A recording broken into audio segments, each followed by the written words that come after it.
feels good, man. I guess we'll probably both get fight of the night bonus. It takes two to do that, so. Lucky for him, he gets another bonus. If we get it, of course. You really got the crowd going. You seem really energized, really, you know, talking with the crowd and getting the fans going. Felt good tonight, didn't it? Yeah, man, that's kind of fight I like right there. I didn't know how to fight you, and you know, hit him hard. He didn't back down. He hit me hard. I didn't back down. That's what I come to do, man. Put on a good show. I think Atlanta really enjoyed that fight. Was there a point in the fight when you felt like it was going to be your way, when it was getting towards your type of fight? Yeah, the beginning of the fight. I felt that way going in. It's actually, fight actually went a lot like I seen it in my mind, like I expected. I know he's a quick guy, a lot of striking, so I figured, you know, I'm probably going to get punched up a couple times. You know, the whole plan was, you know, he punches, I'll walk forward. He punches again, I'll walk forward again. You know, that kind of guy where, like we're stitching, the last guy he knocked out made a mistake, where he got punched and he backed up. You know, Matt, you said that How satisfying was it? He was getting a ton of press coming into this fight, and you as a veteran guy, how satisfying is it to get a victory over a guy that was really getting all the press coming in? I didn't really care about that, man. I feel like I've never really got much press compared to my opponents, honestly, so whatever, I don't care.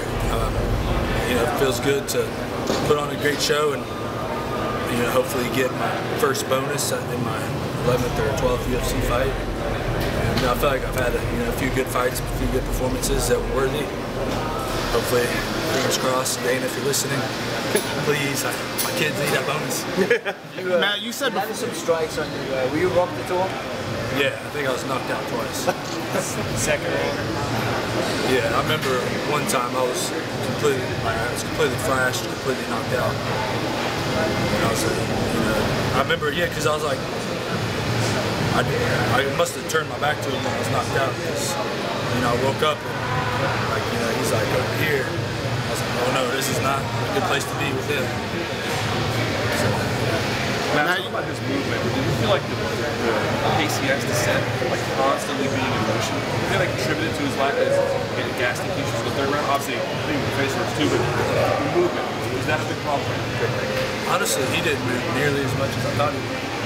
That was actually, I started picking up on that, and that's where I started landing a few more shots. Because I expected every time I threw for him to just be completely out of there. And I started realizing, you know, I was getting closer and closer to him. All I had to do is just commit a little bit more and I started landing a couple more shots. Matt, you said before the fight you would find out tonight whether Wonder Boy was more hype or reality. How would you rate him after facing him? A lot of reality, but he had a lot of hype, you know what I mean? But then, yeah, he's real, man. He's a good fighter.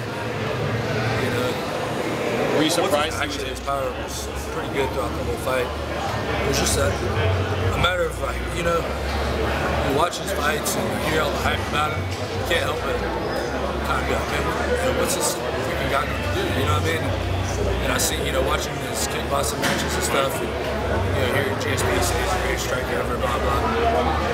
You know, like in my mind, I'm like, man, he's going to be spinning and jumping and Bruce Lee and Chuck Morrison, and, you know what I mean? And so I'm kind of like, okay, you know, what's this big guy going to do? And finally, I was like, it don't matter what he's going to do, we still got to find a way to punch him.